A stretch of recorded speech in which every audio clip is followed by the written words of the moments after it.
अब हम भगवत गीता का चौथा अध्याय पढ़ेंगे, जिसका नाम है ज्ञान, कर्म, संन्यास योग। इस अध्याय में भगवान श्री कृष्ण दो महत्वपूर्ण विषयों पर प्रकाश डालते हैं, अवतारवाद और कर्मों का वर्गीकरण, जिसमें कर्म, अकर्म और विकर्म की व्याख्या की गई है।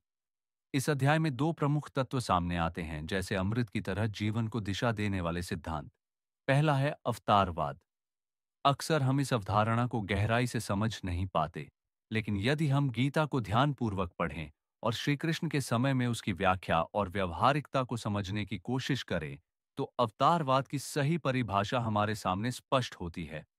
हम आमतौर पर मानते हैं कि जब संकट आएगा, धर्म संकट में होगा, राष्ट्र संकट में होगा, तब कोई अवतार जन्म लेगा और हमारी रक्षा करेगा।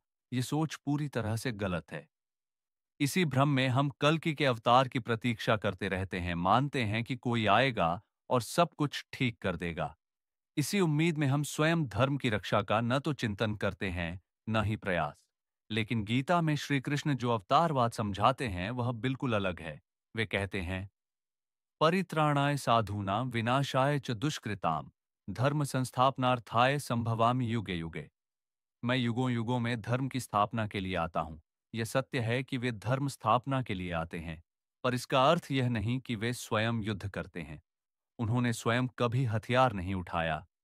यहां तक कि अर्जुन, जिनसे वे अत्यंत प्रेम करते थे, जिनके लिए उन्होंने अपने ही भाई के विरोध के बावजूद बहन का विवाह तय किया, उन्हें भी कहा, तुझे ही युद्ध लड़ना पड़ेगा। कृष्ण मार्गदर्शक थे, प्रेरणा स्रोत थे, पर रणभूमि में युद्ध अर्जुन को ही करना पड़ा।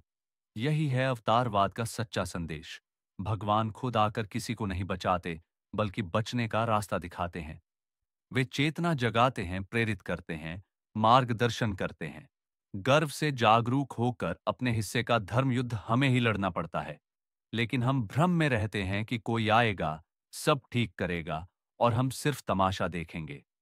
यह मानसिकता गीता के मूल सिद्धांत से विपरीत है। अब आते हैं दूसरे विषय पर, कर्म, अकर्म और विकर्म। कर्म वह जो दिखने में अच्छे कार्य लगते हैं, जैसे किसी को खाना खिलाना, कपड़े बांटना। लेकिन जब इन कार्यों के पीछे कोई निजी स्वार्थ या इच्छा छिपी होती है, प्रसिद्ध पाने की, राजनीति में आने की, धन कमाने की, तो ये कर्म दिखने में अच्छे होते हुए भी कामना से प्रेरित होते हैं। यही सामान्य कर्म है जो हम सब अक्सर करते हैं। ये करूंगा तो वो मिलेगा, वो करूंगा तो ये होगा।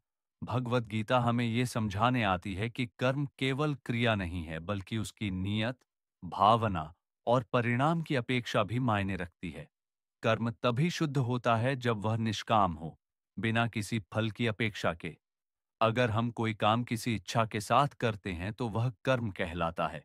और यदि हम कोई काम बिना किसी अपेक्षा या कामना के करते हैं, सिर्फ इसलिए कि वह हमारा कर्तव्य है, तो उसे अकर्म कहा जाता है।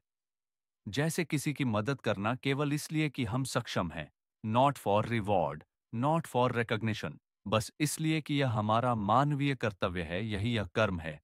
काम किया तो गया है, लेकिन कोई स्वार्थ या लालसा नहीं है। इसी भाव को अकर्म कहते हैं। तीसरी श्रेणी है विकर्म, अर्थात वे कर्म जो वर्जित हैं।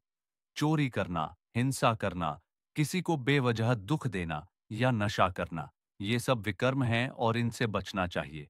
भगवत गीता कहती है, जो व्यक्ति कर्म में अकर्म और अकर्म में कर्म को देख पाता है, वही सच्चा ज्ञानी है। इसका अर्थ है, जब हम कोई कार्य करते हैं लेकिन उसके पीछे कोई अपेक्षा नहीं होती, वह निष्काम कर्म कहलाता है। कर्म को कर्म की तरह करो, लेकिन मन से उसे मत पकड़ो। फल की इच्छा से रहित होकर कर्म करना ही श्रेष्ठ कर्म है। इस अध्याय में भगवान श्री कृष्ण गुरु शिष्य परंपरा की भी बात करते हैं। ज्ञान का प्रवाह एक परंपरा है। व्यवस्वान को ज्ञान मिला, उसने आगे दिया, फिर उसने औरों को दिया। आज जो भी ज्ञान हमारे पास है, हमें उसे बांटना चाहिए, न कि उसे रोक कर रखना चाहिए। ये सोचकर कि कोई और हमसे ज्यादा जानकार बन जाएगा, ज्ञान रोकना एक प्रकार का अहंकार है। ज्ञान बांटने से बढ़ता है, यही भगवत गीता का संदेश है। इस अध्याय में हमने यह भी जाना कि अवतारवाद का वास्तविक स्वरूप क्या है, कौन सा कर्म करना चाहिए और कौन सा नहीं।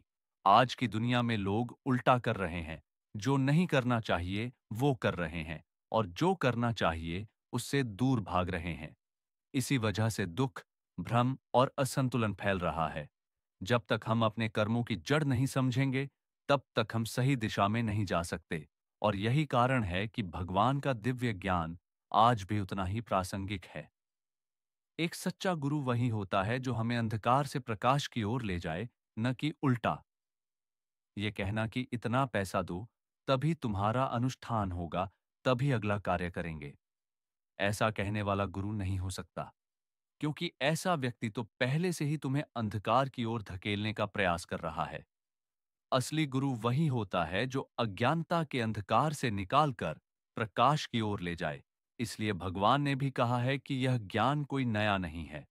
यह तो गुरु शिष्य परंपरा से सदियों से प्रवाहित होता आ रहा है। इसीलिए जो भी ज्ञान हम पढ़ते, सीखते, समझते हैं, उसे आगे भी लोगों तक पहुंचाते रहना चाहिए ताकि उसका सही उपयोग हो सके। यही ज्ञान, कर्म, संन्यास और योग का सार है।